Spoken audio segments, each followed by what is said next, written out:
sur des sujets d'éducation qui concernent le quartier qui se déroulait. Et donc on voulait que celles et ceux qui participent à cette réunion avec l'éducation nationale puissent nous rejoindre. Bon, le Covid est derrière nous, on peut du coup de nouveau se retrouver dans des salles qui font plus de 6 personnes, puisque c'était la règle qui nous était imposée. Ça n'a pas empêché qu'il y ait eu des réunions sur des thématiques multiples et diverses entre la ville, des habitants, des conseils de quartier, pour un certain nombre de projets. Mais on souhaitait effectivement avoir l'occasion de pouvoir dialoguer en direct,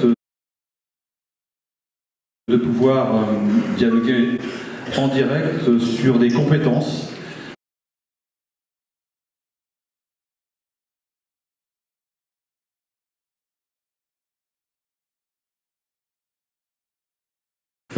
Sur les compétences de la ville. On ne peut pas répondre pour des administrations qui ne sont pas communales, mais on est ici pour parler commune, quartier, et on va parler aussi de la ville de Chambéry, parce que en fait on habite un quartier, mais on est résident de la ville de Chambéry dans son ensemble. Et moi je souhaite qu'à l'occasion de ces rencontres qui vont désormais se retrouver régulièrement, nous puissions faire un état sur l'évolution de la ville.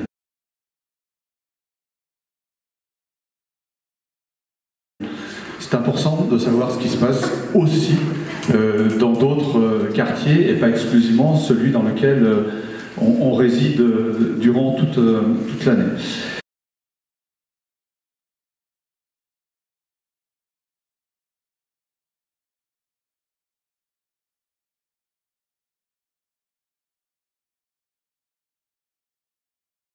Du coup, la soirée est rythmée en 3 parties pour qu'on puisse avoir à la fois un panorama sur un certain nombre de choses qui ont été faites, se font ou vont se faire. Pour cela, Aurélie Lever, première adjointe, commencera à cette soirée sur un certain nombre d'actions, de services que la ville a déployés. Je compléterai par un certain nombre là aussi d'orientations, de décisions qui ont été prises pour vous dire ce qui s'est passé dans tel ou tel domaine, dans tel ou tel secteur de la ville. Et puis ensuite, on passera la parole à celui qui représente au quotidien le quartier, qui le défend dans les instances où il siège, en l'occurrence l'adjoint de quartier Farid Rezac, qui a choisi 4 thématiques qui sont des thématiques d'actualité sur le quartier des Hauts de Chambéry. Et à l'occasion de cette 3e partie, animée par Farid Rezac, ce sera l'occasion d'avoir un dialogue à partir des 4 thématiques qui ont été retenues par l'adjoint de quartier. Eh bien, je suis ravie d'être ici parmi vous ce soir pour cette réunion publique de quartier qui s'inscrit dans un cycle que nous avons souhaité mettre en place à l'occasion de la mi-mandat et de façon annuelle pour pouvoir venir vous rencontrer. En introduction, je vais vous retracer effectivement ce qu'on a pu faire dans les grandes lignes sur ces 3 premières années et vous retracer les grandes directions que nous avons engagées dans la réalisation de notre mandat. Donc tout d'abord, nous avons été élus pour cela, c'était notre proposition de campagne et de programme, de proposer une nouvelle façon de faire la ville avec les habitants et les habitantes et les acteurs, avec ce projet de renouveler la démocratie locale et la participation habitante. Et c'est ce que nous avons lancé depuis 3 ans, que nous sommes élus, en modifiant profondément les méthodes à l'échelle de la ville de Chambéry. Des méthodes participatives, donc j'espère que vous avez été nombreux et nombreuses à participer à différentes démarches participatives, ateliers de travail, réunions publiques, car depuis 3 ans elles sont nombreuses sur l'ensemble des thématiques, car nous croyons profondément que le renouvellement de cette démocratie est bien entendu nécessaire, qu'elle a été appelée du fait de notre élection, et qu'elle contribue à un meilleur service public, car il répond au mieux aux attentes que vous formulez dans ces moments d'échange que nous avons avec vous, et cela nous permet d'adapter et d'ajuster ce que nous pouvons proposer. Ça a été un moment important pendant l'année 2021, les États généraux de la démocratie locale, une démarche structurante qui a permis de redéfinir les grands principes de ces démarches participatives et d'implication citoyenne. Ces engagements, nous les avons pris et nous les déployons quotidiennement. C'est aussi parce que forcément la démocratie, elle se met en place plus naturellement en proximité que nous avons déployé des démarches en proximité avec d'ores et déjà les adjoints et les adjointes de quartier présents sur le terrain, mais aussi avec le renforcement des mairies de quartier, avec plus d'agents et d'agentes à leur service, et puis avec différents dispositifs qui seront déployés, présentés par le maire juste après. C'est aussi le sens, bien entendu, de la relance, refonte des conseils de quartier citoyens qui ont été mis en place pendant cette première partie de mandat pour permettre à toutes celles et tous ceux qui le souhaitent de pouvoir s'impliquer concrètement sur des projets à leur initiative, mais aussi de pouvoir contribuer aux projets que propose la ville. Ils sont en cours d'installation, ils ne sont pas encore parfaits, mais en tout cas la ville est mobilisée et vous proposera très prochainement une nouvelle charte de fonctionnement pour en améliorer le fonctionnement, la performance. Nous avons également mis en place une plateforme dédiée, participons.chambéry.fr, qui vous permet de contribuer, d'émettre des avis, de répondre à des consultations sur des nouveaux projets que nous avons mis en place. Donc forcément, en 3 ans, tout n'est pas fait, et tant mieux, sinon on ne saurait pas quoi faire sur cette seconde partie de mandat. Donc il reste encore de nombreuses choses à faire. C'est le cas notamment sur le lancement du budget participatif, qui était aussi un engagement de campagne, et on espère pouvoir vous en présenter les modalités très prochainement. Nous n'avons pas attendu ce budget pour pouvoir recueillir vos initiatives d'habitants et pour pouvoir les réaliser à travers des investissements financiers consentis par la ville. Donc de cette méthode, sur cette première partie de mandat, nous en ressortons confortés dans ce choix que nous avons fait. Les engagements de notre mandat étaient clairs. Le premier, c'était celui de renouveler la démocratie locale et la participation citoyenne, et le chemin est largement engagé dans la bonne voie, et il se poursuivra bien entendu sur ces 3 prochaines années.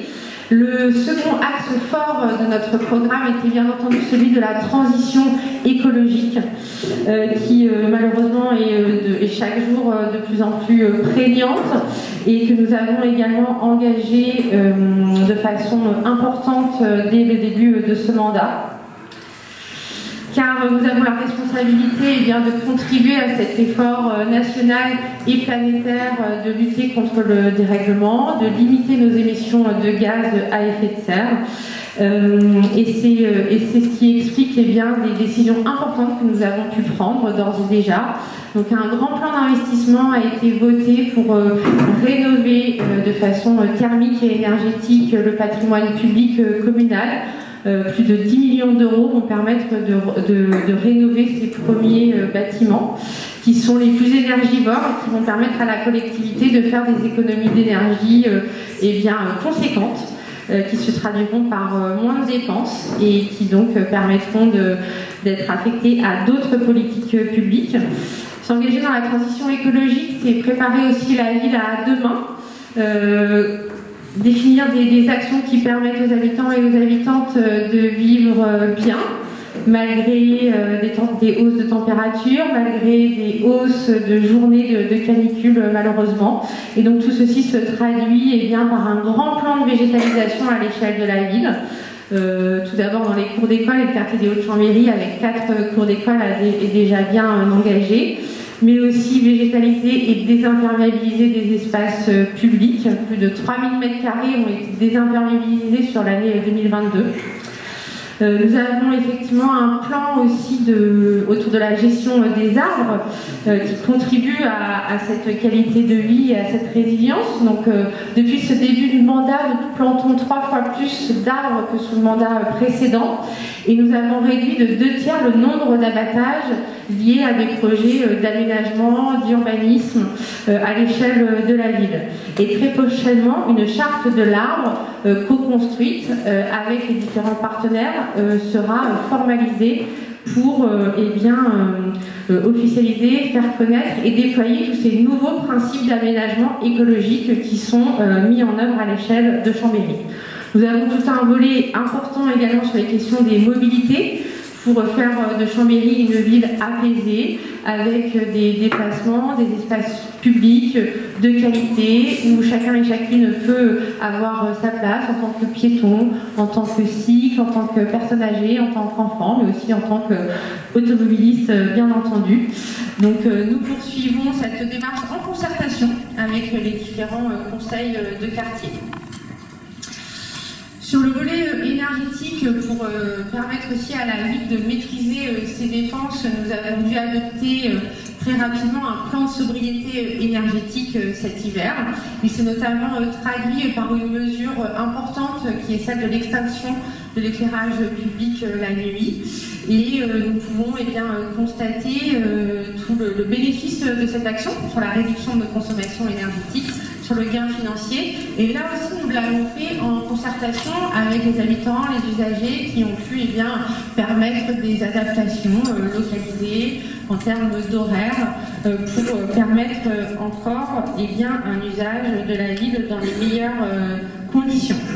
Donc nous avions un engagement de campagne qui était d'engager la ville dans une transition énergétique au service du climat et c'est ce que nous avons largement entrepris depuis le début de ce mandat. L'autre axe important de notre mandat, vous savez, c'était celui des solidarités, de la justice sociale. Donc cette action, elle est bien évidemment largement lancée. Elle est d'autant plus nécessaire dans ce contexte de crise sanitaire que nous avons toutes et tous connue, de crise inflationniste qui s'en est suivie, de crise énergétique avec la montée des prix de l'énergie. Et donc là aussi, la ville a pris des mesures importantes pour exprimer toute sa solidarité en direction de l'ensemble des habitants et des habitantes, en faisant le choix affirmé de ne pas augmenter le tarif de ses services municipaux et donc de prendre en charge sur ses propres budgets les hausses de coûts pour maintenir et garantir un accès à ces services publics qui sont pour nous essentiels, qui sont ceux, bien entendu, du périscolaire, de la culture, des sports, de la restauration collective. Nous avons également lancé il y a quelques semaines, et vous devez être au courant car il y a eu une belle campagne de communication, une mutuelle communale. C'était là aussi un engagement de campagne pour permettre aussi à tous les habitants qui le souhaitent, sans aucune condition, ni de revenus, ni de santé, d'avoir un accès à une mutuelle moins chère. Car les collectivités qui l'ont déjà mise en place ne font le retour qu'à des niveaux de garantie identiques. C'est entre 300 et 500 euros moins cher pour les particuliers. Donc, si vous n'avez pas eu encore l'occasion d'avoir ces informations, je vous invite, il y a des permanences en milieu de quartier ou au CCAS pour vous donner tous les renseignements. Depuis le début de mandat, on avait un axe fort et Farid Rezac le redétaillera bien entendu juste après sur la question de l'animation de la vie sociale avec, vous savez, malheureusement un quartier qui a connu des difficultés avec la disparition successive de plusieurs centres sociaux. Et là aussi, la ville a su réagir très rapidement en créant de nouveaux services, une nouvelle direction à la ville de Chambéry, la direction des cohésions sociales et urbaines, en redotant d'agents et en mettant là aussi des agents à disposition pour relancer ces dynamiques de co-construction avec les habitants de cette animation de la vie sociale de proximité. Et nous sommes contents, au bout de 3 ans, de voir d'ores et déjà de belles réalisations dans les différents quartiers sur ce point. Nous avons un autre axe également important dans la conduite de notre politique à Chambéry, c'est celui de la ville inclusive, qui a pour objectif de pouvoir garantir un égal accès à l'ensemble des personnes, pouvoir faire de Chambéry une ville accueillante, pouvoir engager des programmes importants d'information, de sensibilisation, d'actions concrètes pour lutter contre les discriminations. Et nous avons, pour la première fois à Chambéry, initié la quinzaine de l'égalité avec sa 2e édition cette année qui a mobilisé de nombreux partenaires associatifs et institutionnels pour que collectivement nous puissions porter ces valeurs d'inclusivité, pouvoir constater tous les sujets sur lesquels il y a encore du travail à faire et en conséquence développer des actions telles des marches exploratoires pour re-questionner l'usage de l'espace public par l'ensemble des personnes et particulièrement les femmes. Donc certains quartiers en ont déjà bénéficié et il y a l'objectif de pouvoir en faire bénéficier l'ensemble du territoire de la ville de Chambéry. Un autre sujet qui me tient à cœur, parce que ça fait partie de mes délégations, c'est celui de la jeunesse. Là aussi, une action importante a été lancée ce printemps avec la mise en route de rencontres jeunesse. La collectivité a souhaité changer aussi sa façon de faire dans le dialogue, dans la co-construction et de pouvoir partir des attentes, des besoins, des projets des jeunes pour qu'ensuite nous puissions les accompagner dans leur réalisation et puis définir des méthodes d'implication et de dialogue plus pérennes. Et ce sera l'objet de travail de cette année 2023. Alors sur ce volet, on sait que malheureusement là aussi le quartier des Hauts de Chambéry est en déficit sur cette question-là. Nous sommes au travail bien entendu, en discussion. Tout n'est pas encore concrétisé. Nous avons encore besoin de dialoguer avec les différents partenaires mobilisés sur cette question. Et en tout cas, on espère pouvoir assez rapidement amplifier ce qui a été maintenu néanmoins en direction de la jeunesse sur le quartier pour pouvoir proposer un accueil de qualité pour l'ensemble des tranches d'âge. En fait, tout ce dont on parle, c'est de l'évolution du service public. J'ai souvent dit que le service public, c'était le seul patrimoine pour beaucoup de notre population qui n'avait pas de patrimoine particulier. Et donc le seul patrimoine commun, c'est celui que nous mettons en place, qui est le service public. Notre responsabilité, c'est donc de prendre soin de ce service public, de faire d'une telle façon qu'il soit accessible au plus grand nombre de la population, dans des conditions optimum. Et la période de crise et d'inflation que nous traversons nous y oblige d'autant plus, car il n'y a jamais eu un niveau de crise à ce point depuis une trentaine d'années. Ça faisait bien longtemps qu'on n'avait pas connu effectivement de l'inflation. Et malgré cette inflation et du coup le fait que les services publics sont plus chers à délivrer, ça a été dit, nous avons fait le choix de ne pas augmenter les tarifs d'accès à la culture, notamment, et au sport à Chambéry, car ce sont des parties prenantes de la vie quotidienne et nous en avons besoin les uns les autres. Alors, les services publics, ils se déclinent par âge. Et moi, je voudrais vous montrer la logique de ce qui nous conduit par classe d'âge. Puisque le service public, ça commence pour les plus jeunes, avec, puisque je parle de la ville dans son entièreté, pas que Chambéry-le-Haut, même si j'aurai quelques focus sur Chambéry-le-Haut, la livraison d'une crèche qui a eu lieu à Bissy, avec l'aide de la ville, l'avenue du Général Cartier, et une prochaine sera livrée à Vétrotex, dans un quartier qui est aujourd'hui en cours de construction. Et sur également les sujets de la petite enfance, nous avons à notre arrivée doté certaines écoles de postes d'ADSEM qui avaient été supprimées par le passé et dont nous pensions qu'il était nécessaire pour accompagner les membres de l'éducation nationale au quotidien. Sur toujours, première partie des âges de la vie, nous avons souhaité que dans les écoles, il puisse y avoir ce lien à la nature, à la saisonnalité, qui est une dimension d'avenir sur laquelle je reviendrai, comprendre comment la nature évolue, et c'est pour cela que nous avons engagé la désimperméabilisation des écoles de Chambéry.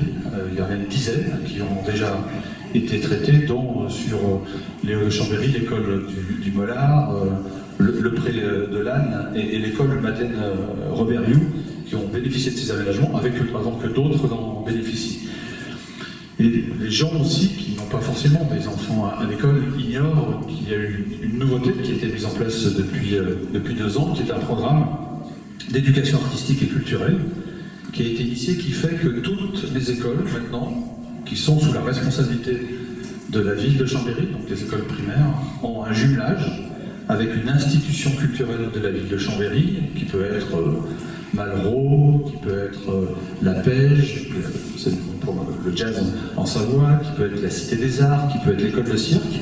Ce jumelage il tourne chaque année, ce qui fait que les enfants, durant leur cursus scolaire, dorénavant, ont un apprentissage des arts, la danse, la lecture, la musique, le cirque, autant d'accès auxquels ils ne peuvent pas toujours avoir accès facilement d'un point de vue familial. Et de la même façon, parce que nous savons que suivant les territoires où l'on vit, le milieu social d'où l'on vient, on ne part pas, quand on est jeune, de la même ligne de départ.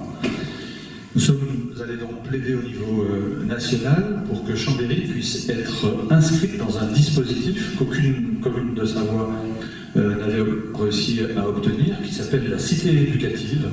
C'est un dispositif national porté par le ministre chargé de la politique de la ville. Nous avons pu faire entendre notre volonté d'intervenir sur ces sujets, ce qui nous assure, pour ce mandat, 1 million d'euros qui seront réservés aux quartiers qui sont en politique de la ville, en l'occurrence les Hauts de Chambéry et le secteur de Piolet, qui nous permet de mettre en place des programmes individuels dans l'accompagnement des enfants, voire la mise en place d'un certain nombre d'actions qui concernent les enfants ou leurs parents. Il y avait d'ailleurs, c'était la réunion qui avait lieu juste avant que nous nous voyions ce soir pour arrêter un certain nombre de programmes. Alors, ça peut être du quotidien, c'est-à-dire on accompagne les enfants qui ont des difficultés, ou on leur permet aussi d'avoir des activités périscolaires auxquelles ils ne pourraient pas prétendre tout seuls. La découverte, par exemple, du milieu naturel, des montagnes de Savoie, on organise des séjours. Il y a des familles aussi qui organisent des séjours dans d'autres villes pour découvrir aussi ce qu'est notre pays. Ça, c'est pour les plus petits. Quand on avance dans les âges, il y a un problème parfois d'accès à l'emploi pour les jeunes qui sortent des dispositifs sans formation et qui pour eux, c'est bien plus difficile. Donc là aussi, nous avons pu obtenir de l'État un dispositif qui n'existait pas avant, qui sont un terme que vous connaissez peut-être, c'est les lieux déclics. Il y en a un à Chambéry-le-Haut, il y en a un au Piolet, et en fait, dans ces lieux, ils sont ouverts d'une façon inconditionnelle. Donc on y va, on a une difficulté, on trouve des professionnels, et là on est plutôt sur la tranche des 16-29 ans pour accompagner effectivement des gens qui ont des difficultés particulières. Notre pays connaît une crise de la production de logements sans précédent, et ça devient très difficile effectivement de construire à cause de l'inflation, des terrains qui augmentent. Mais nous avons pris le parti de continuer à construire, et je voulais le dire parce que ce n'est pas le cas de toutes les communes de l'agglomération où un certain nombre d'élus ne souhaitent plus accueillir sur leur territoire de logements sociaux pour des raisons qui sont les leurs, de typologie de famille qu'ils n'ont pas forcément envie d'accueillir, c'est la réalité, et qui fait que sur la ville de Chambéry, où nous continuons à construire, et nous avons 30% de logements sociaux, nous avons une pression que nous devons assumer seuls, parce que d'autres ne souhaitent pas l'assumer. Donc nous sommes arrivés, par exemple, les 2 grands quartiers qui sont en train de sortir de terre, Vétrotex et la Cassine, pas très loin d'ici, 800 logements d'un côté et 300 de l'autre, il y avait 0% de logements sociaux, uniquement d'accession à la propriété ou pour des investisseurs. Nous avons inversé cette logique en imposant que des logements sociaux puissent être construits, car tout le monde ne pourra pas, malheureusement, dans sa vie, devenir propriétaire. Mais pour celles et ceux qui souhaitent le devenir, on a aussi inventé un produit qui n'existait pas à Chambéry, qui vous permet d'acheter des logements, des appartements, en n'achetant pas le foncier.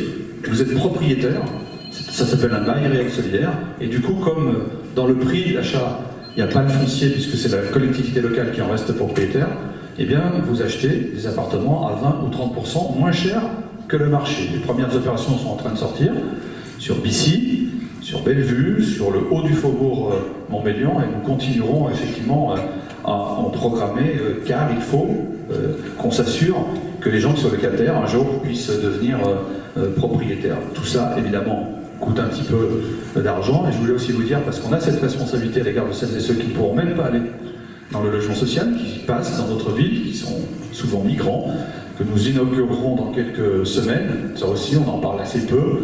Un nouvel hôtel d'urgence qui se situe avenue de la Poisse, juste après le commissariat de police. Si vous voyez, il y avait un ancien hôtel qui s'appelait le Bon Accueil, tombe bien dans son nom.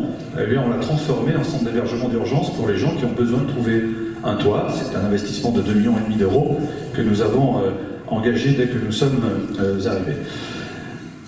Aurélie Lemeur a parlé d'un enjeu qui s'impose à nous, qu'on le veuille ou non, qui est la question climatique.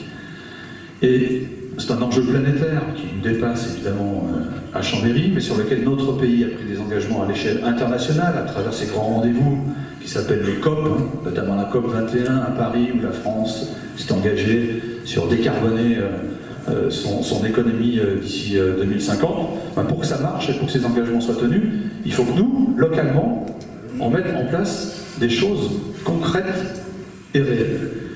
En matière d'énergie, je voulais vous dire, c'est qu'on a un outil merveilleux dont personne ne parle parce qu'on ne le voit pas, qui est notre réseau de chauffage urbain. Alors les Chambériens du Haut le savent un peu parce qu'on a une des chaufferies qui se trouve juste la dernière, à Saint-Saturnin, qui fonctionne au bois. Et cette chaufferie, nous allons la développer d'une façon très conséquente.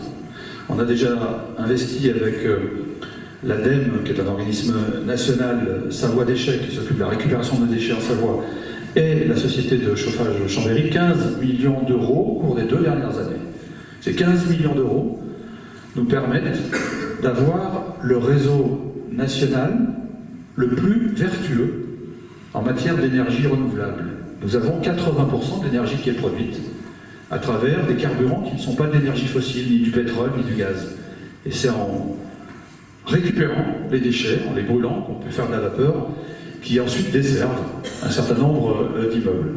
Pour travailler les espaces extérieurs, moi je crois que je ne vais pas en dire grand-chose, si ce n'est que c'est le dossier qui va consommer le plus d'investissement de toute la ville durant ce mandat, 100 millions d'euros, et il suffit d'aller se promener vers l'école Verbois qui est en cours de construction pour voir l'évolution des espaces extérieurs, la création d'espaces verts qui là aussi nous permettra d'être labellisés à terme d'écoquartier et permettra à des gens de pouvoir bénéficier d'espaces extérieurs comme le petit square qui a été livré d'ailleurs il y a 2 jours entre les 2 tours derrière Cristal Habitat où vous aviez une dalle d'un parking et si vous y allez aujourd'hui, vous avez un square avec des arbres qui ont été plantés, des bancs.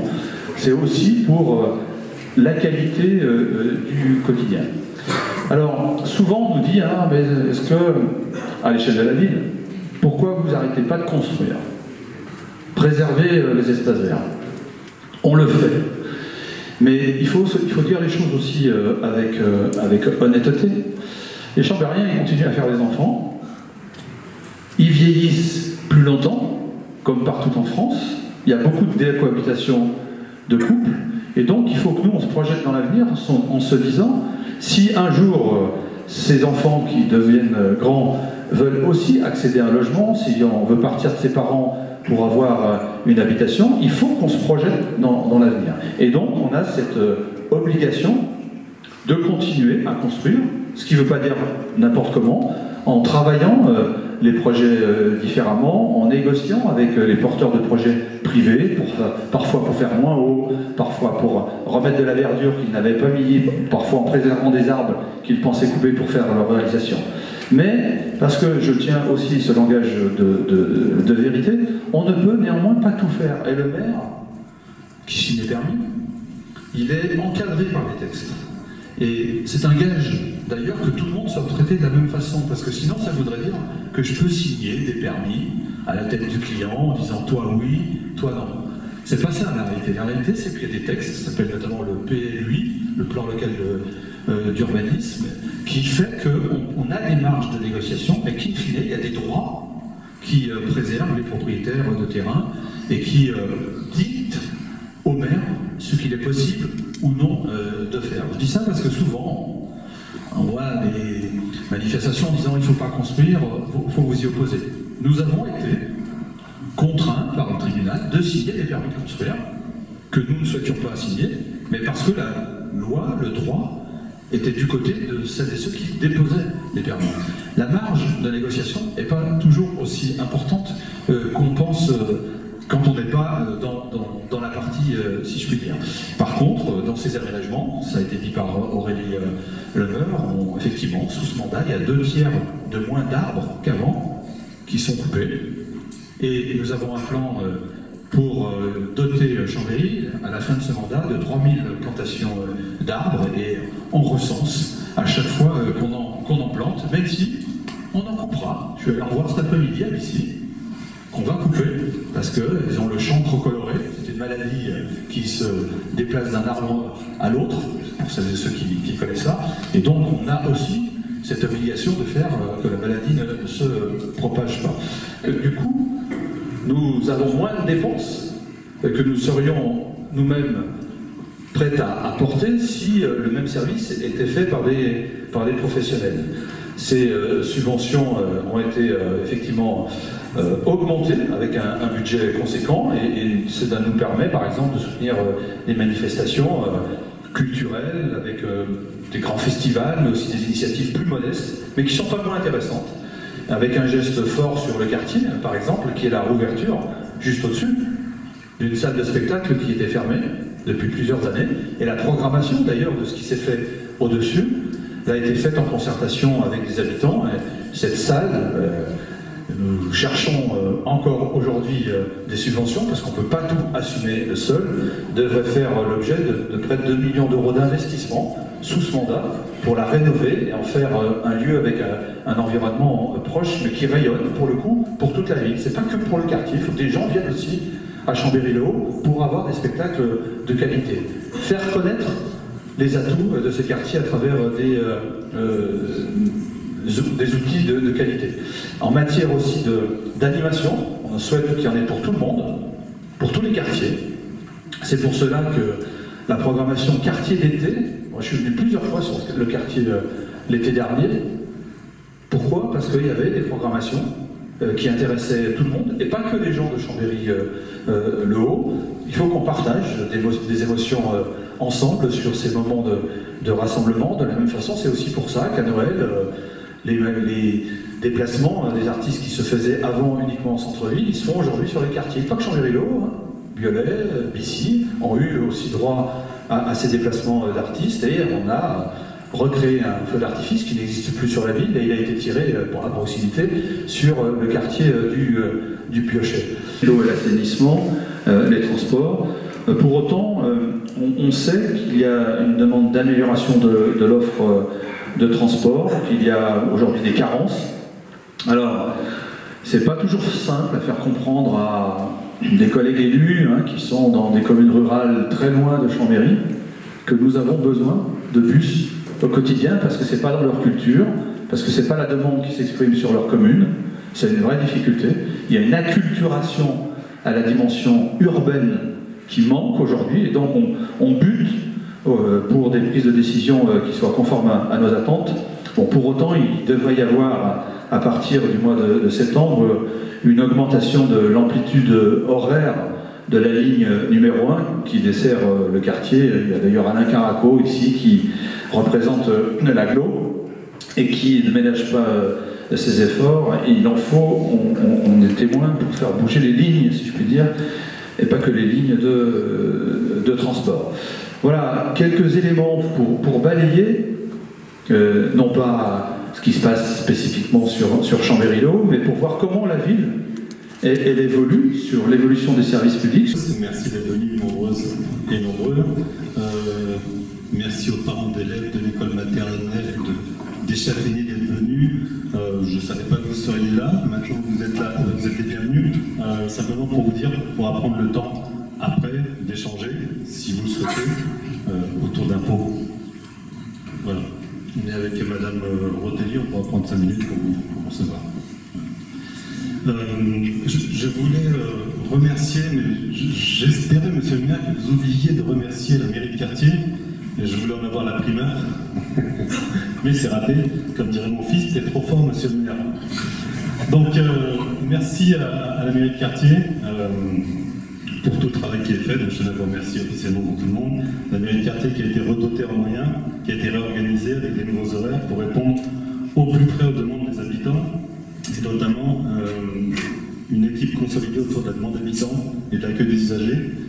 Donc je ne vais pas vous citer tous, hein. Vous avez aussi accueilli la maison France Service, mais je tenais à vous remercier spécialement maintenant devant tout le monde. Merci.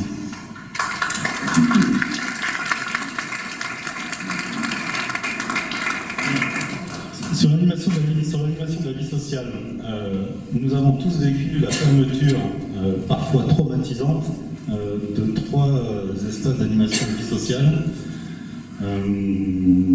consécutivement. Donc Aurélie Lenoir en a parlé tout à l'heure, l'espace de vie sociale des Châtaigniers, puis le centre socio-culturel de Pugnay, puis le centre socio-culturel des Combles.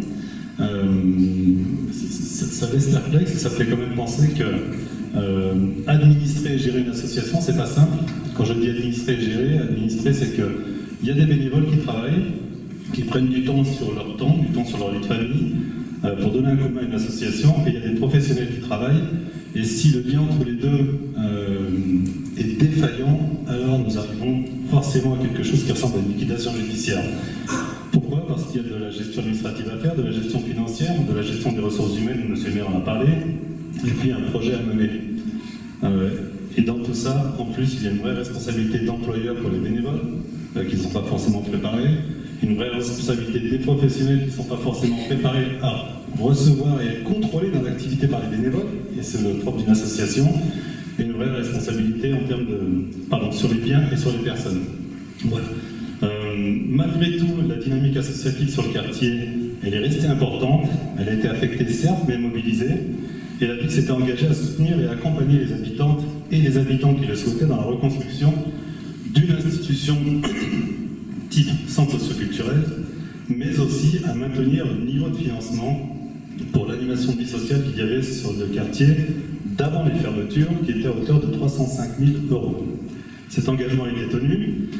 Pour retravailler sur cette animation de vie sociale, l'idée c'était de travailler à l'échelle du quartier et non pas de travailler sur des petits îlots, pour garder une cohérence sur le quartier.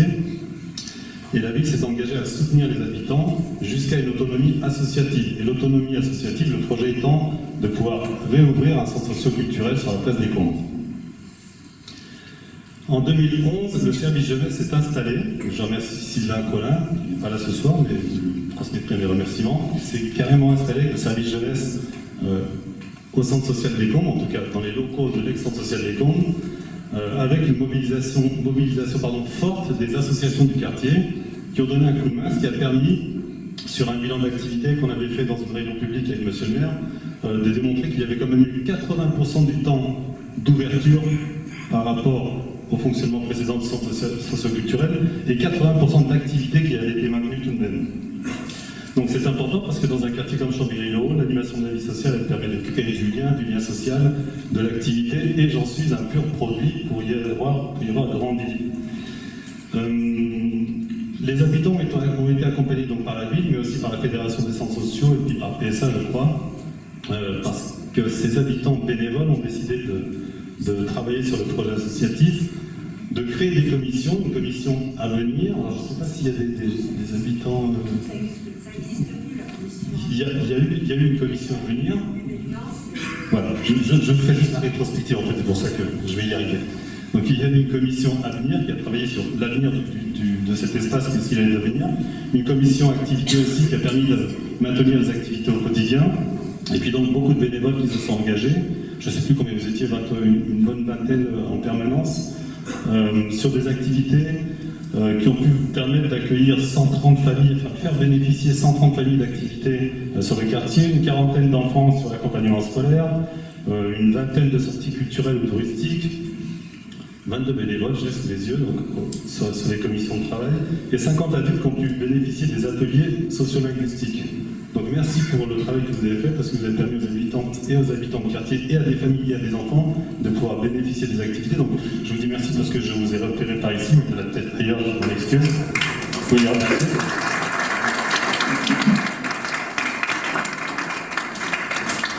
Et en mai 2023, il s'est passé quelque chose. Alors j'ai fait toute ma carrière dans le secteur associatif et encore maintenant, et en mai 2023, j'ai vu un truc que je n'avais jamais vu, c'est-à-dire une assemblée générale consultative. Donc je crois qu'il y a beaucoup d'associations ici qui sont représentées, qui sont présentes, en tout cas des représentants d'associations.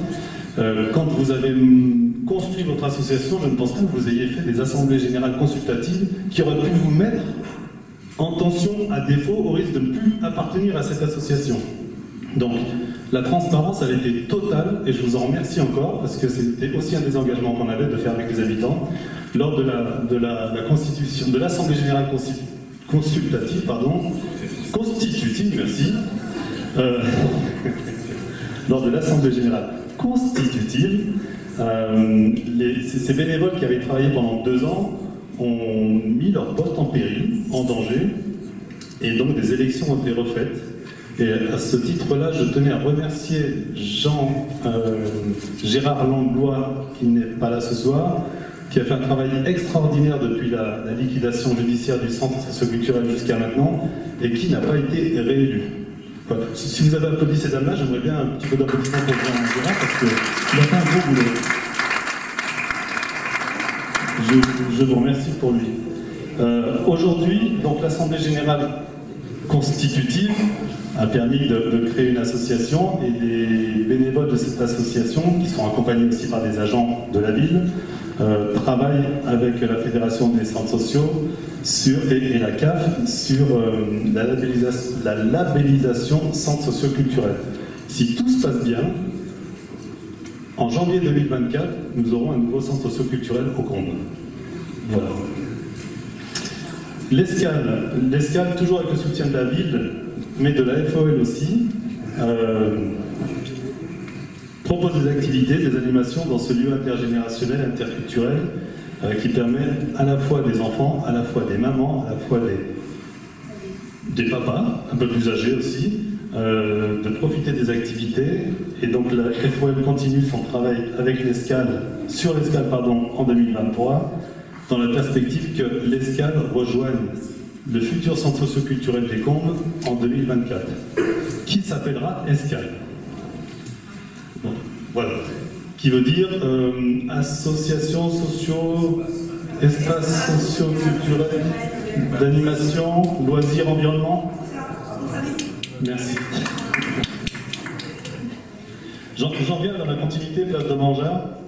Donc suite à la disparition du centre socio-culturel, il y avait 2 acteurs principaux, 2 associations principales qui étaient au travail sur les locaux et la répartition des locaux, la bibliothèque et le centre socio-culturel. Donc il y a eu un stand-by parce qu'il n'y avait plus qu'un seul interlocuteur et le principal interlocuteur étant le centre socio-culturel. Donc nous avons mis en veille ce projet de Mangea qui a redémarré, enfin c'était juste une veille, donc vous avez pu refaire des visites. Et puis, dès le mois de juin, avec une programmiste, il y aura un travail sur la finalisation de ces locaux, place de Mangea. J'en profite parce que je reste sur le secteur pour vous dire que sur la place de Mangea, en tout cas sur l'espace des Combes, tous les commerces sont pris aujourd'hui, avec les Aristochiens, qui est un salon de toilettage pour chiens, Pause Kebab, qui est une sandwicherie, une boulangerie, l'association des Coquelicots, qui était une épicerie solidaire, le bureau de tabac, Allo Burger, qui est une sandwicherie, un nouveau restaurant, les brochettes de papa, qui va s'installer, qui a bien en tête l'idée aussi de pouvoir accueillir des mamans de façon très tranquille et apaisée dans cet espace de restauration. Donc ils ont bien ça en tête. J'ai échangé avec eux pendant un moment. Les chantiers valoristes pour une recyclerie, et puis bien entendu le supermarché qui existe, e-market. Voilà pour la partie con. Sur la partie punielle, donc un portage de la ville depuis 2022 avec les agents de la ville pour donner un coup de main aux associations qui sont installées dans les locaux de Puniel et qui mettent en place pas mal d'animations. Alors,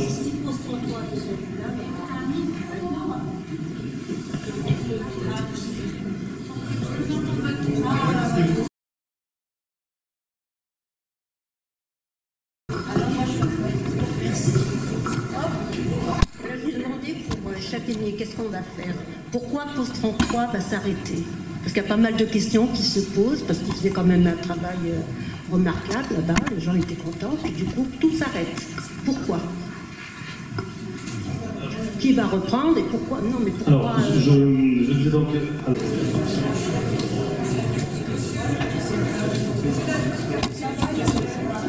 Triche, les gens qui posent des questions.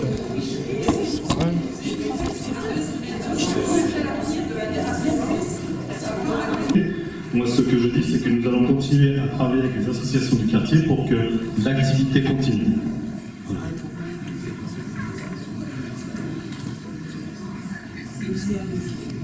Sur les châtaigniers, ils ont une forte demande et tout, et les gens sont très contents de leurs prestations. Ils font beaucoup d'activités pour les jeunes, et beaucoup sont très intéressés, et Poste 33 voulait continuer. Et apparemment, ils ont négocié longtemps avec vous, et c'est apparemment un problème de locaux, et je ne comprends pas qu'on ne les laisse pas faire sur la salle mosaïque et sur la dynamo, comme ils faisaient jusqu'ici, ça se passait très bien. Alors, on va peut-être déjà un peu excuser l'absence de Françoise Rare, déléguée à l'animation de la vie sociale, qui ne pouvait pas être présente ce soir. Dans les deux interventions qui viennent d'avoir lieu, en fait, il y a deux sujets. Il y a la question de la jeunesse et il y a la question de l'animation de la vie sociale. Donc, comme l'a présenté Farid Rezak, et comme vous le savez, effectivement, il y avait ce besoin de réorganiser et d'accompagner l'émergence de nouvelles structures pour faire de l'animation de la vie sociale, type centre social. La ville a choisi de prendre sa part de responsabilité et de coordination pour définir avec les forces vives du territoire un schéma et de ne pas laisser des structures qui d'elles-mêmes porteraient des projets car on l'a vu, il y a des enjeux à structurer, connaître 3 disparitions successives d'associations pour des raisons administratives et financières. On doit pouvoir mieux accompagner pour ne pas reconnaître ce type de situation. Donc le choix a été fait de concentrer les moyens que nous avions collectivement, financiers à la ville, mais aussi celles des partenaires institutionnels comme l'État ou la CAF. Et puis aussi, ces constructions, elles s'appuient sur des dynamiques habitantes. Donc il y a eu ce projet décrit par Farid Rezak sur les combes, qui porte ses fruits aujourd'hui, qui va aller jusque sur les châtaigniers. Et puis il y a toute la dynamique autour de Punier, qui s'appuie sur Vivre ensemble à Punier, et puis qui connaît depuis quelques semaines une nouvelle animatrice de la ville pour accompagner cette dynamique habitante. Ensuite, sur la question de la jeunesse, on est effectivement en discussion. On a effectivement fait un diagnostic de retenir un partenaire pour développer cette politique jeunesse. C'est tout ce qui se travaille avec l'association Poste 33 depuis des mois. C'est le sens des choix qui ont été faits par la ville de Chambéry d'attribuer des subventions à cette structure, de la reconnaître compétente dans sa spécificité en direction de la jeunesse.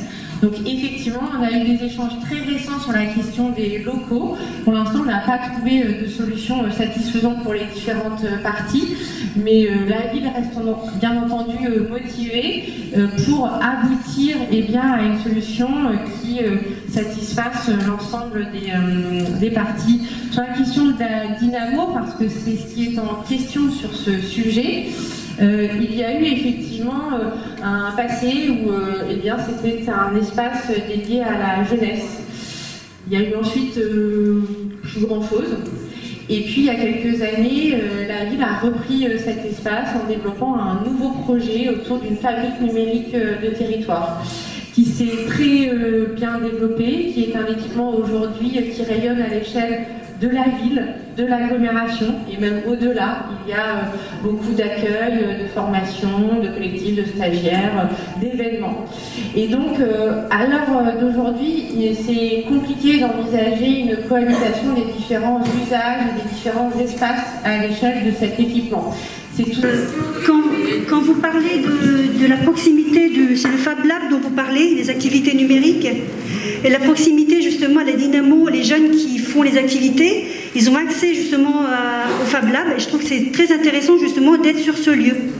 Parce que c'est une complémentarité et les jeunes s'ouvrent, il y a des découvertes sur les métiers, il y a plein de choses qui intéressent les jeunes, et je trouve que c'est justement adapté ce local.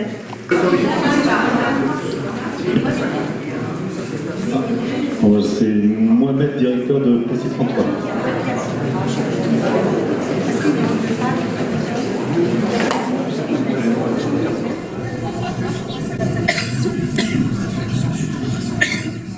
Alors, je ne vais pas être très long, mais puisqu'on parle de nous depuis 5 minutes, on va quand même intervenir.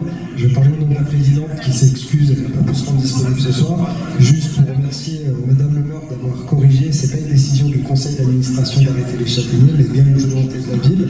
Donc nous, voilà, on a accepté cette décision, mais le conseil d'administration avait soumis quand même à certaines conditions de continuité des actions, etc. Donc nous, on a tout de suite évoqué notre disponibilité à travailler avec et les partenaires qui seraient susceptibles d'intervenir sur la ville pour qu'il y ait une continuité et pas pénaliser les militants. Concernant la jeunesse, plusieurs mois qu'on travaille, voire presque une année, les propositions qui sont... C'est vrai que nous, on a travaillé sur un certain nombre de conditions parce qu'on pense qu'il faut un accueil adapté pour les jeunes, et les propositions qu'ils nous ont faites, pour nous, ne répondent pas à ces critères. Donc nous, on ne voulait pas mettre en danger ce qui restait de l'association et ne pas porter un projet qui réponde dans les conditions qu'on voulait mener. Donc, nous, il y a une décision de CA, j'ai des administrateurs qui sont à côté de moi, qui ont pris la décision effectivement de se retirer sur le portage de ce projet. Et pour nous, alors, peut-être des discussions qui vont venir, je ne présage de rien, mais la décision du CA, c'est de dire qu'au jour d'aujourd'hui, nous, on arrête de se positionner sur ce projet parce qu'il faut qu'on assure notre fonctionnement et ne pas alimenter une situation compliquée des structures de ce quartier. Merci Mohamed pour cette précision. Et mes excuses pour la boulette, c'était effectivement pas le conseil d'administration, mes excuses.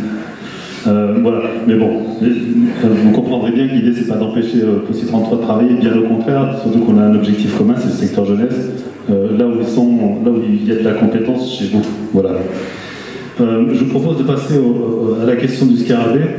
De France, c'est un article paru en 98 et qui en fait fait écho à la question qu'on se pose ce soir, c'est qu'en réalité, pour préparer l'avenir de ce quartier, qui n'est pas n'importe lequel, j'y reviendrai,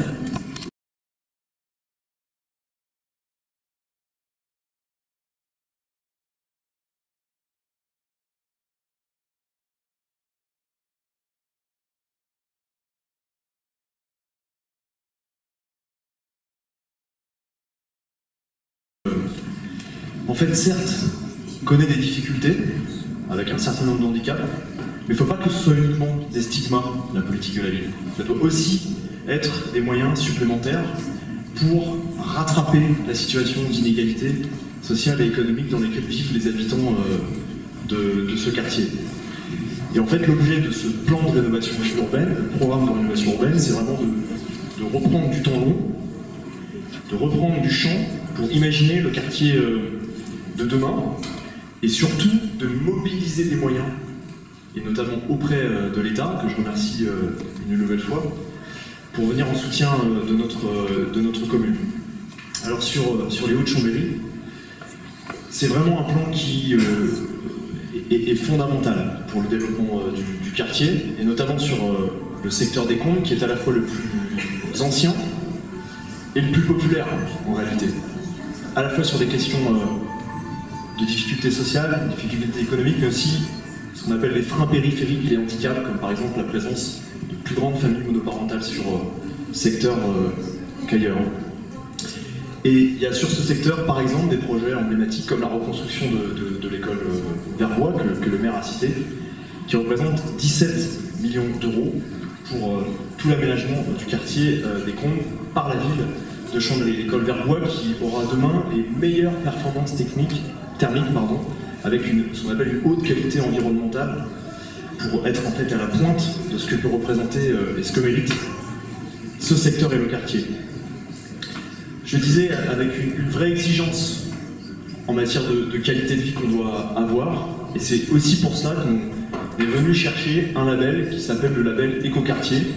Et ce que je peux vous dire, c'est que ce n'est pas uniquement une démarche de recherche, c'est aujourd'hui une réalisation, parce que nous avons obtenu la phase 1 du label Écoquartier, qui en fait, qu'est-ce que ça veut dire concrètement? Ça veut dire que c'est un quartier qui, dans son aménagement, doit respecter la nature, la santé, permettre de meilleures mobilités.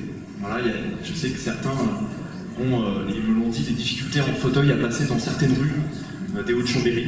Typiquement, ça doit permettre ce genre d'acheminement, que les poussettes puissent prendre leur place partout dans le quartier. C'est aussi pour ça qu'on fait ce genre de réalisation sur les espaces publics. Alors, je vais dire les choses franchement, parce que c'est ce genre de moment démocratique qui fait qu'on peut vraiment avoir un dialogue solide.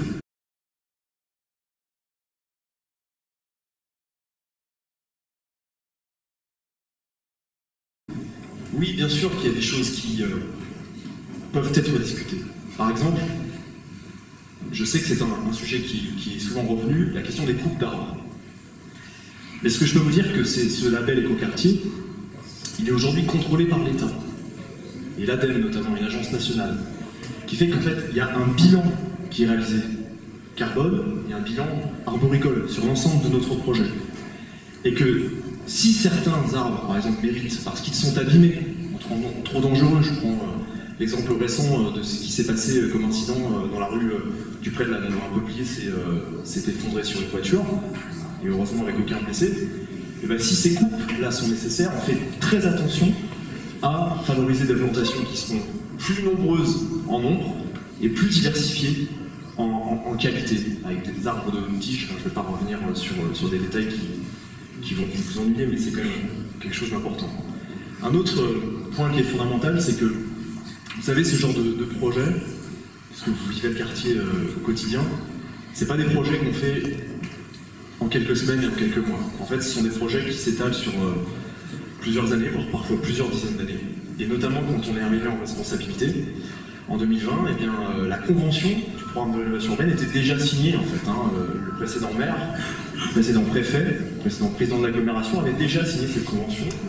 Et nous n'avions finalement plus qu'à décliner les termes du contrat qui avait été établi entre les collectivités et l'État. Ça n'a pas été notre choix. Parce qu'on a souhaité, évidemment, dans la mesure du possible, et avec les contraintes qui ont été les nôtres, de revoir ce système, de revoir ce fonctionnement, et le plus possible d'ouvrir le jeu démocratique et de favoriser la concertation. Dès notre arrivée en 2020, un mois après, on a organisé des ateliers de concertation en pied d'immeuble dans ce secteur du Nord des Combes pour vous donner la parole et favoriser de nouveaux aménagements. Je vais prendre un exemple, parce que c'est celui qui me vient le plus en tête, la question du square Serpollière, par exemple. C'est grâce à votre participation qu'on a pu créer un city-stade, un trampoline, favoriser des cheminements qui sont plus respectueux des arbres remarquables qu'on a pu préserver, s'assurer que ces cheminements ne sont pas trop près des immeubles environnants. Enfin voilà, je vous donne cet exemple, mais il y en a eu plein d'autres. Et puis évidemment cette école Verbois que j'ai citée. Il y a les Combes, mais il n'y a pas que les Combes dans ce quartier. Et on a parlé du Scarabée, donc je ne vais pas plus m'y hasarder à l'instant. Ce sont plus de 2 millions d'euros qui ont été engagés pour redonner un coup de jeune. Et je salue d'ailleurs l'effort des services de la ville. de logements sociaux, puisqu'en fait elle va atteindre 32 millions d'euros. Et elle bénéficie d'une subvention nationale inédite de 3,7 millions d'euros de l'État. On va consacrer dans ces logements du Piochet, où pour celles et ceux qui les connaissent, s'il y a des parcours de vie, franchement, qui méritent d'être rencontrés, on va y consacrer plus de 132 000 euros par logement, c'est-à-dire le double, en réalité, de ce que représente une réhabilitation classique. Et ce dossier de subvention, il a été décroché par le maire. Je le redis parce que, alors vous allez penser que je fais le faillot, mais ça mérite quand même d'être dit quand c'est le cas, auprès du national, avec 2 projets comme celui-ci, et je crois que c'est en nombre de logements, le projet de France qui est le plus volumineux. Ça réduira évidemment la facture énergétique de celles et ceux qui y vivent, ça permettra d'aménager des espaces publics qui seront plus qualitatifs de demain. Les cours d'école végétalisées, je n'y reviens pas parce qu'elles ont été largement décrites. Mais je voudrais aussi dire 1 ou 2 mots sur le secteur de la rue du Mâconnais, puisque vous avez évoqué l'aménagement du trottoir, et puis le travail qui est engagé sur les conseils de quartier.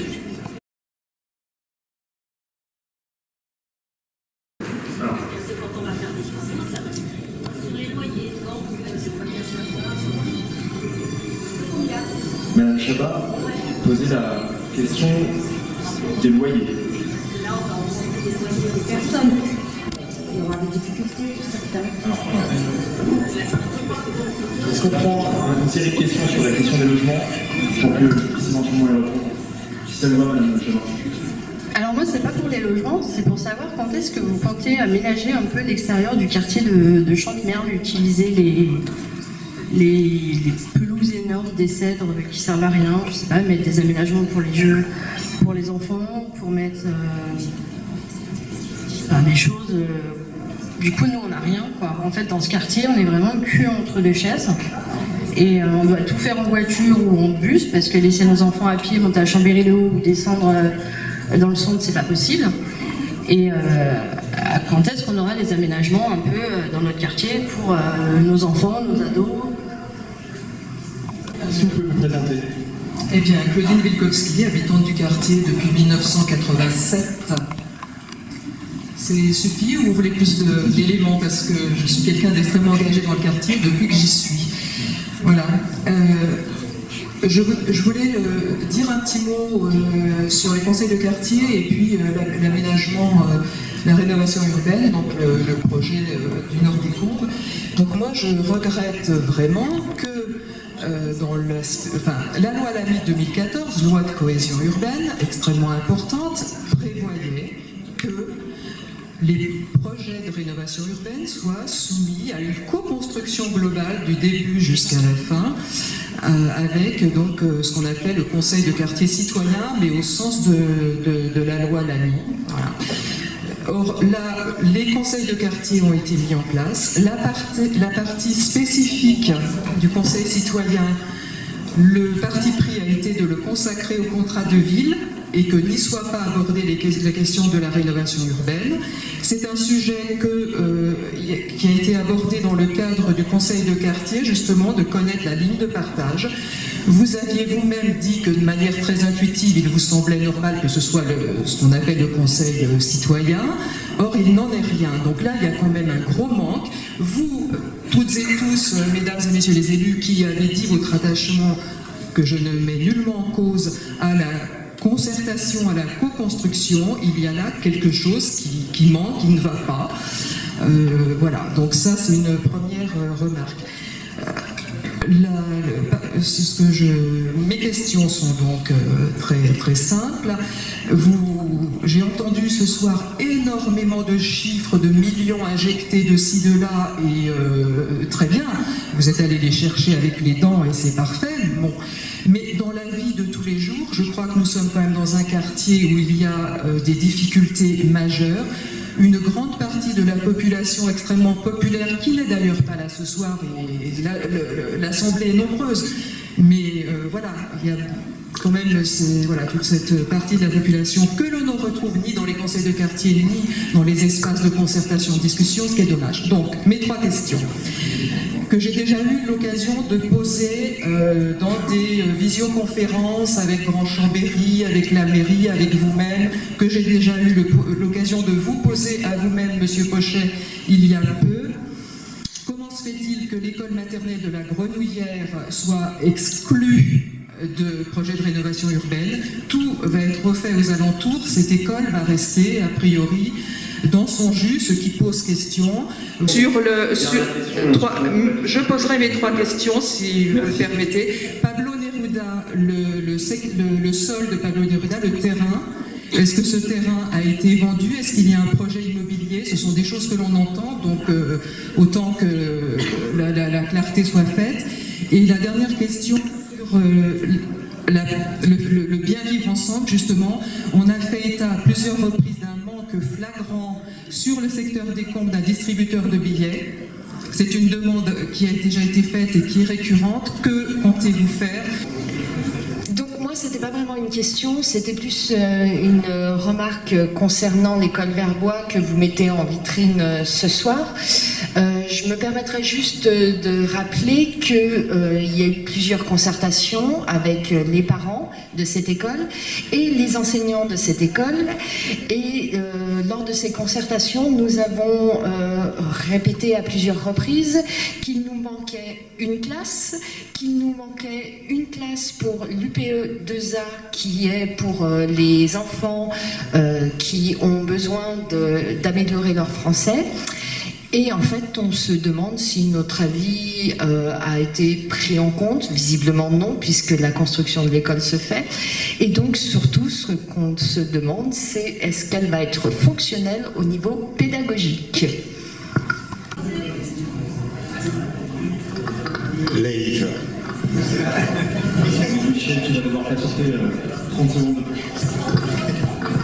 En fait, on vous écoute parler pendant 2 heures de partis politiques, vous écoutez bien parler, mais en fait, on vient des fois pour poser simplement des questions, sachant que, par exemple, les réunions de quartier, c'est toujours à 18h30. Quand on travaille le soir, voilà, on ne peut jamais participer à rien. Et j'avais une question sur les châtaigniers. On a un vrai problème de parking.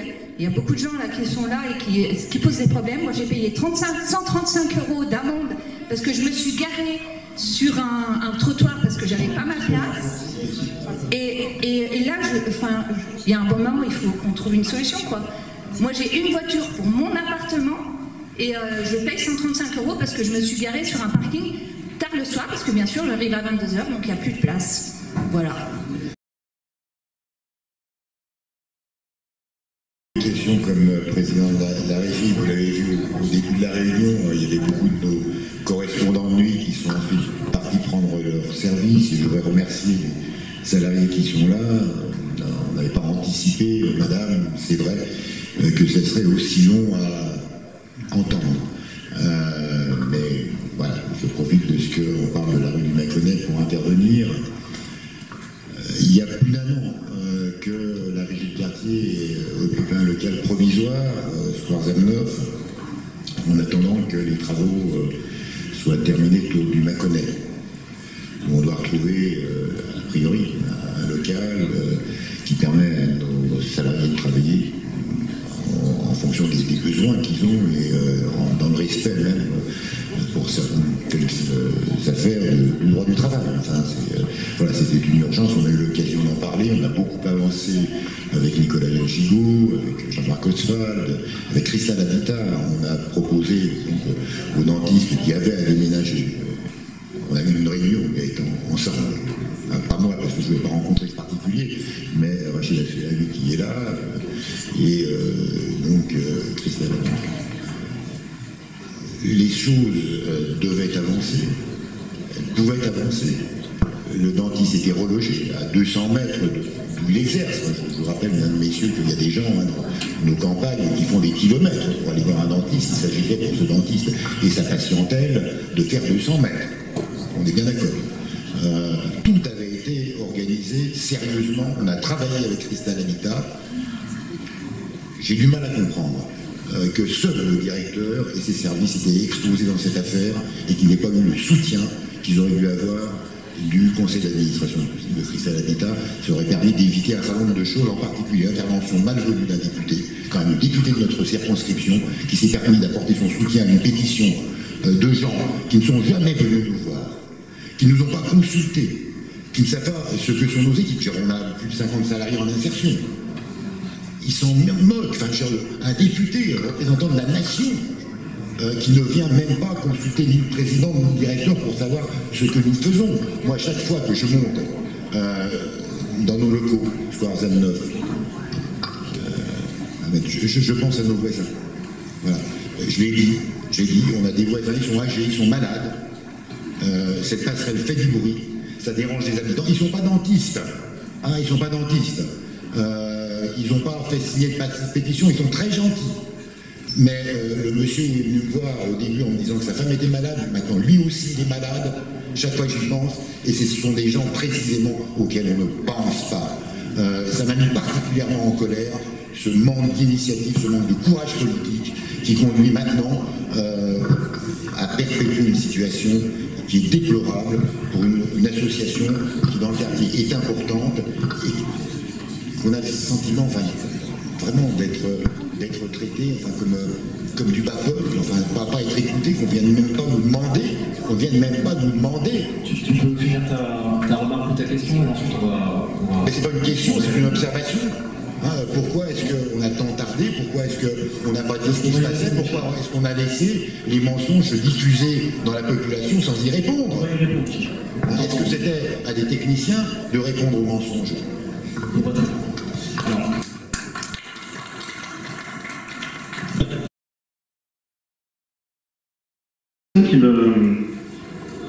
Que j'ai du mal à comprendre, qui n'est pas compliqué, mais que j'ai du mal à comprendre. J'ai été interpellé par ce dentiste lors d'une permanence un samedi matin où il est venu avec un patient à lui, d'accord, m'expliquer sa situation. Je vous fais le récit comme ça vous comprendrez. À l'appui d'un courrier, donc ce dentiste m'explique que son bail se termine et qu'il va devoir quitter ses locaux, donc son cabinet. Donc vous imaginez bien, à ma grande surprise, qu'il était hors de question qu'on demande à un dentiste de quitter son cabinet du jour au lendemain. Jusque-là, tout va bien. Ensuite, ce dentiste m'explique qu'il n'a pas été consulté, qu'on ne lui a pas proposé d'autres locaux, qu'il n'a pas été consulté pour aménager des locaux. Et là, vous comprendrez ma surprise, on n'installe pas un cabinet dentaire n'importe comment, il y a des normes sanitaires, des normes d'hygiène, il faut des spécialistes. Ce dentiste m'ayant expliqué à juste titre qu'avec le Covid, il y avait des normes supplémentaires. Alors, je ne suis pas un spécialiste, mais à base d'évacuation de salive, de l'air, des microbes, etc. Avec à ce titre-là, il fallait du double flux, quelque chose d'assez compliqué. N'étant pas de la partie, mais pour avoir travaillé sur des aménagements multisensoriels pour des enfants en situation de handicap, on s'appuie forcément de spécialistes quand on le fait, et on ne le fait pas soi-même parce que sinon on le fait n'importe comment. Je finis ce rendez-vous en disant au dentiste qu'il était hors de question qu'il quitte son local et que j'allais interpeller Cristal Habitat, chose que j'ai faite. Je finis avec ce dentiste en disant qu'il est hors de question qu'on ne lui propose pas de locaux si on lui demande de quitter ce locaux, chose que j'ai faite. Je finis mon entretien avec ce dentiste en lui disant que forcément s'il y avait d'autres locaux qui lui seraient proposés, ce serait forcément en le consultant, puisqu'il me disait ne pas avoir été consulté pour l'aménagement, notamment des normes sanitaires. Et finalement, il avait été consulté pour des normes sanitaires. Et enfin, je finis en fait mon entretien avec ce dentiste et son patient ce jour-là en disant « Je peux tout défendre ce que vous m'avez demandé, sauf une chose, c'est la localisation du cabinet. » Chose que je ne pourrais pas défendre parce que, considérant qu'on soit installé sur la tour et qu'on aille à 500 mètres plus loin sur un cabinet dentaire, je pense qu'on fait beaucoup plus de kilomètres les uns et les autres, parfois pour aller chez le dentiste, chez le médecin, et la proximité 500 mètres, c'est à côté. D'autant que la proposition qui lui avait faite, finalement, n'était pas trop mal, puisqu'elle était avenue d'Annecy avec une exposition beaucoup plus importante. À cela, j'ai interpellé Cristal Habitat qui me dit « Mais monsieur Rezac, attendez, tout ce que vous nous demandez, on l'a fait, on l'a proposé à ce dentiste. » Voilà, donc je ne comprenais pas la situation, elle n'est pas compliquée, mais je n'ai pas compris le revirement. On rencontre une deuxième fois le dentiste, avec Gaëtan Pochet, avec Cristal Habitat, qui réaffirme sur la base de plans les propositions qu'ils lui font au dentiste, de cabinet dentaire, sur la base des études et de la mise en conformité d'un cabinet spécialisé sur l'aménagement des cabinets dentaires. Ce dentiste, avec beaucoup d'émotion, dans un premier temps, refusait, et puis finalement, a dit, bon ben, ok, quoi. En plus, c'est plus grand, puisque j'aurai 2 salles d'attente qui me permettront, en cas de retour de quelque chose qui ressemblerait à une grosse grippe comme le Covid, de séparer mes patients et d'éviter la maladie. Ce dentiste est sorti en disant, bon ben, finalement, ça me convient parfaitement ce que vous me dites. Et puis après, on apprend qu'il y a une pétition. Voilà, je vous fais le récit de ce que j'ai vécu moi sur cette situation-là, et ensuite Gaëtan peut peut-être... Ok, voilà, donc je tenais à vous dire ça quand même, parce qu'il faut quand même rappeler quelques vérités. Voilà. Dominique, sur la question des stationnements, pardon ? Dans un premier temps, on va devoir... Vas-y, Bonsoir, Christian Poisson, j'habite la rue du Berthier. Et en ce moment, la dame qui parlait justement de stationnement, qui s'est pris une amende, nous, la rue du Berthier, on a un gros problème. On habite, moi j'habite là depuis 18 ans, j'ai jamais vu ça.